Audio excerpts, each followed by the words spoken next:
I talked to individuals who had been to film school, and they said if they could do it all over again, they wouldn't go, because most of what they learned on set working in the film industry, not in a school learning from an instructor or anything. So what are your thoughts in terms of the necessity of education, especially when you're combining that with the cost of education now?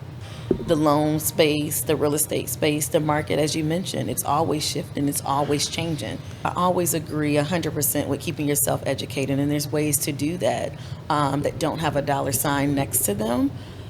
Also, in respect to, receiving the degrees, we received them. So that's an accomplishment. It's something that no one can ever take away from you. So I do believe that it's a great accomplishment. The question being asked to me, Frederick, if I had it all over to do again, like that friend you mentioned, I don't believe that I would have pursued the undergraduate school myself. However, I know that it shows discipline.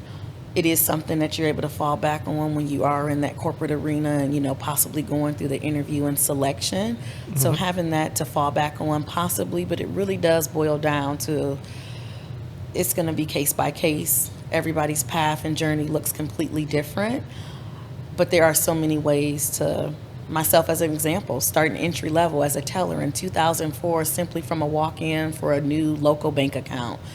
Had a very successful 15 plus years in the banking industry, wore several different hats, worked so many different positions. I learned a lot. I got a lot of financial literacy from that market itself.